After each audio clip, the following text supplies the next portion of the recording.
Full plate for Honasan at DICT. No less than his former Senate colleagues pointed out that Gregorio Gringo Honasan still carries around, as his personal mobile phone, a Nokia 3210, an analog model that was first sold locally exactly 20 years ago. In the age of smartphones that can take high-definition pictures and videos, do you use to pay for transportation and a cup of coffee, book one's next vacation, and pay utility bills or transfer funds to other bank accounts? The soldier-turned-lawmaker-turned-cabinet secretary's limited exposure to current mobile phone technology is a valid cause for concern. Is he up to the challenge of heading no less than the Department of Information and Communications Technology, DICT? Still, it's also true that the most pressing issues the new DICT chief will face will probably benefit more from a leader who has political will, than from one with simply a firm grasp of the latest trends in technology, though that would certainly help. There is the much-delayed promise of the Duterte administration to provide long-suffering Filipinos with an alternative telecommunications service provider that will break the stranglehold of the so-called duopoly of Globe Telecom Incorporated and the Philippine Long-Distance Telephone Co. on the local market. As the world moves forward, leveraging technology and massive information to address some of the biggest social problems like environmental degradation, poverty and inequality, or even vehicular traffic, the Philippines would explode and expensive internet services risk getting left behind once again. Honasan would do well to prioritize the implementation of this key campaign promise of the president. If executed properly, it would go a long way toward improving the lives of all Filipinos and boosting the economy.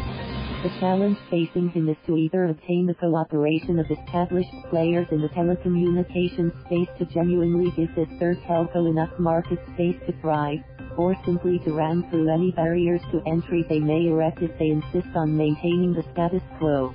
He will have to make sure that the third telco player will be a viable business enterprise, and not one that will survive only because of government concessions that can swiftly be taken away once the Duterte administration is no longer in power.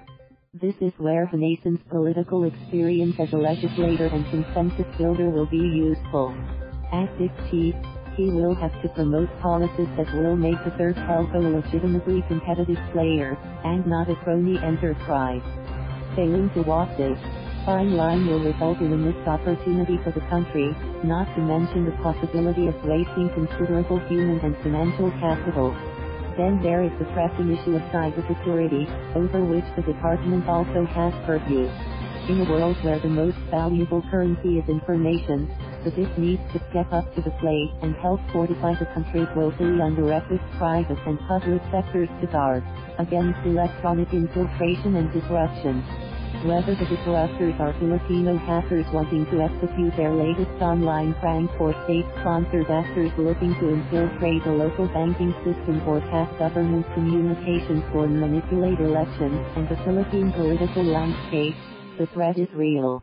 It will be challenging, given the role that China, for instance, which has behaved aggressively toward the Philippines in terms of territorial claims, and is also aggressively moving into the local economic sphere, plays in the communications infrastructure of the country, through the advanced, antique, equipment it sells to everyone.